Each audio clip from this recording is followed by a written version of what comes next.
Hi സുഹൃത്തുക്കളെ, നമസ്കാരം. നമ്മൾ ഇന്ന് പങ്കുവെക്കാൻ പോകുന്ന ചിന്ത മലയാള സിനിമാ മേഖല അഭിമുഖീകരിക്കുന്ന സാമ്പത്തിക പ്രതിസന്ധി. മലയാള സിനിമകളിൽ 90% സിനിമകളും സാമ്പത്തിക വിജയമാകുന്നില്ല എന്നുള്ള വാർത്ത നമ്മൾ പത്രമാധ്യമങ്ങളിലൂടെ കണ്ടല്ലോ. ഈ സാഹചര്യം തിയേറ്റർ ഉടമകളെയും ബാധിക്കും. വരും കാലങ്ങളിൽ തിയേറ്റർ ബിസിനസ് കൂടുതൽ മെച്ചപ്പെട്ട രീതിയിലാക്കുവാൻ കൈക്കൊള്ളേണ്ട ചില നിർദ്ദേശങ്ങളാണ് നമ്മൾ ഇവിടെ ചർച്ച ചെയ്യുന്നത്. നമുക്കറിയാം, 90 കാലഘട്ടങ്ങളിൽ അല്ലെങ്കിൽ 2000 ഈ കാലഘട്ടങ്ങളിലെല്ലാം ദൃശ്യം എന്നത് TV ഷോ, തിയേറ്റർ, നാടകം ഇതൊക്കെ തന്നെയായിരുന്നു. എന്നാൽ ഇന്ന് ലാപ്ടോപ്പ്, ടാബ്ലറ്റ്, മൊബൈൽ എന്നീ വിവിധ ഗാഡ്ജറ്റുകൾ വഴി ഏത് സമയത്തും സിനിമകൾ കാണാനും മറ്റ് പലവിധ കാര്യങ്ങൾ കാണുവാനും കേൾക്കുവാനും നമുക്ക് കഴിയുന്നു. അതുകൊണ്ട് തന്നെ സിനിമയോട് പൊതുവെ ആളുകൾക്ക് പ്രിയം കുറഞ്ഞു എന്ന് വേണം നമ്മൾ കരുതാൻ. ഇതിന്റെ പരിണത ഫലം എന്താണെന്ന് വെച്ചാൽ, ഏതൊരു സിനിമയും ആകട്ടെ വിവിധ ഭാഷകളിൽ ഒരേ സമയം റിലീസ് ചെയ്യാൻ കഴിഞ്ഞാൽ മാത്രമാണ് സാമ്പത്തിക വിജയം നേടിയെടുക്കാൻ സാധിക്കുന്നുള്ളൂ എന്ന വിധത്തിലേക്ക് എത്തിച്ചേർന്നു. കാരണം തനത് ഭാഷയിൽ കാണാനുള്ള ഓഡിയൻസിന്റെ എണ്ണം കുറഞ്ഞു എന്നത് തന്നെ കാരണം. എന്ന് വെച്ചാൽ, ഒരു മലയാള സിനിമ ഇറങ്ങിയാൽ മലയാളികളിൽ 20 അല്ലെങ്കിൽ 25% ആളുകൾ മാത്രമേ ആ സിനിമ കാണാൻ ഉള്ളൂ എന്നത് തന്നെയാണ് സാമ്പത്തികമായി പരാജയപ്പെടാനുള്ള കാരണം.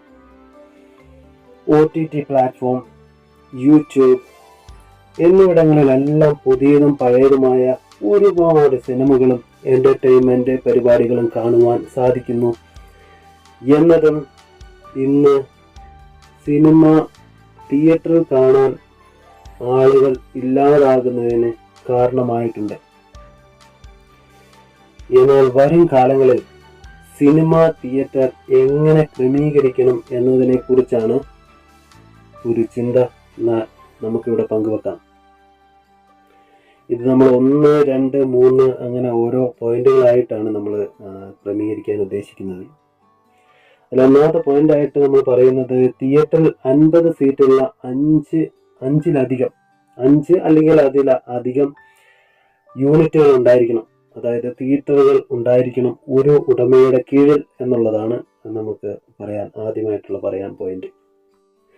രണ്ടാമത്തെ പോയിന്റ്, OTT OTTയിലും യൂട്യൂബിലും വരുന്ന പഴയ സിനിമകൾ HD ക്ലാരിറ്റിയോട് കൂടി കാണാൻ തിയേറ്ററിൽ സൗകര്യം ഒരുക്കണം എന്നുള്ളതാണ്.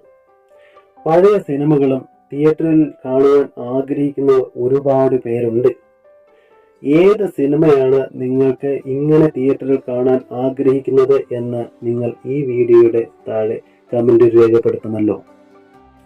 ഇനിയാണ് മറ്റൊരു പ്രധാനപ്പെട്ട കാര്യം നമുക്ക് ചർച്ച ചെയ്യേണ്ടത്, എങ്ങനെ ശ്രോതാക്കളെ തിയേറ്ററിലേക്ക് ആകർഷിക്കാം എന്നതാണ് ചിന്ത. ഒന്നാമത്തെ പോയിന്റായിട്ട് പറയാവുന്ന ഒരു കാര്യം, ശ്രോതാക്കൾക്ക് സിനിമയും അത് കാണേണ്ട സമയവും ചൂസ് ചെയ്യാൻ പറ്റണം എന്നുള്ളതാണ്. എന്ന് വെച്ച് കഴിഞ്ഞാൽ, 5 തിയേറ്റർ ഉള്ള ഒരു യൂണിറ്റിൽ 100-ൽ കൂടുതൽ പ്രോഗ്രാമുകൾ അല്ലെങ്കിൽ സിനിമകൾ ലിസ്റ്റ് ചെയ്യണം.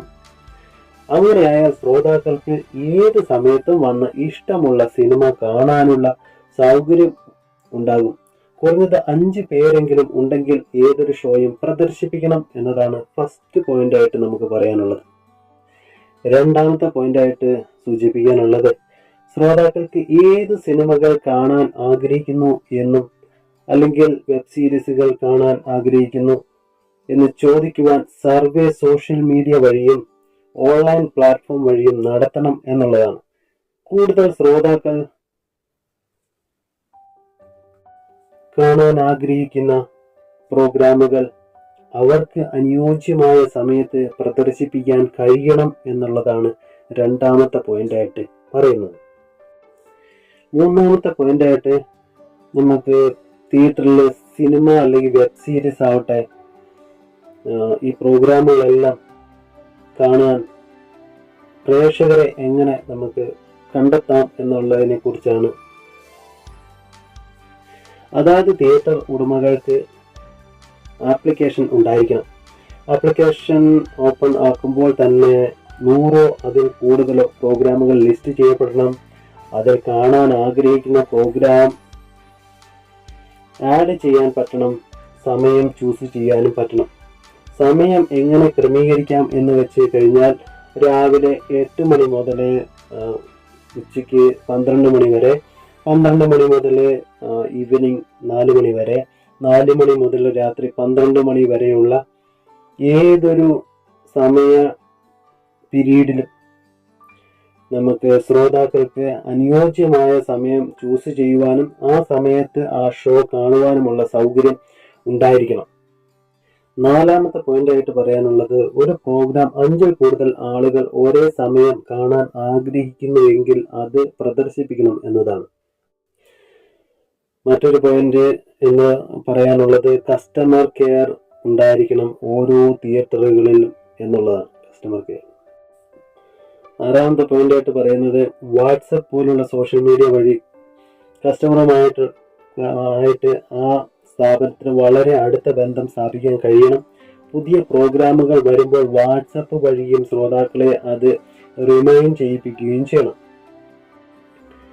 മറ്റൊരു പ്രധാനപ്പെട്ട പോയിന്റായിട്ട് പറയാനുള്ളത്, കൂടുതൽ ശ്രോതാക്കളെ കണ്ടെത്തുവാനുള്ള മറ്റൊരു സാധ്യത എന്ന് പറയുന്നത്, ആ നഗരത്തിൽ പ്രവർത്തിക്കുന്ന മറ്റ് സ്ഥാപനങ്ങളുമായിട്ട് കൊളാബറേറ്റ് ചെയ്യണം എന്നുള്ളതാണ്. ഉദാഹരണത്തിന് പറയുകയാണെങ്കിൽ നമുക്കൊരു ടെക്സ്റ്റൈൽസ് എടുക്കാം.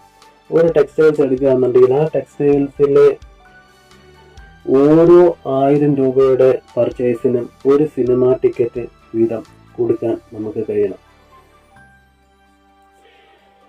വേറെയും അനേകം വിധത്തിൽ ശ്രോതാക്കളെ കണ്ടെത്തുവാൻ തിയേറ്റർ ഉടമകൾക്ക് സാധിക്കും. ഈ വീഡിയോയ്ക്ക് ദൈർഘ്യം കൂടിപ്പോകുന്നു എന്ന കാരണത്താൽ മറ്റൊരു വീഡിയോയിൽ അത് വിവരിക്കാം എന്ന് കരുതുന്നു. നിങ്ങളുടെ അഭിപ്രായം എന്തായിരുന്നാലും അത് കമന്റിൽ രേഖപ്പെടുത്തൂ. ലൈക്ക് ചെയ്യുവാനും സബ്സ്ക്രൈബ് ചെയ്യുവാനും മറക്കല്ലേ സുഹൃത്തുക്കളെ. ഈ വീഡിയോ ഉപകാരപ്പെടുന്നവരിലേക്ക് ഷെയർ ചെയ്യുവാനും മറക്കരുത്. അടുത്തൊരു വീഡിയോയുമായി കണ്ടുമുട്ടുന്നതുവരെ നന്ദി, നമസ്കാരം.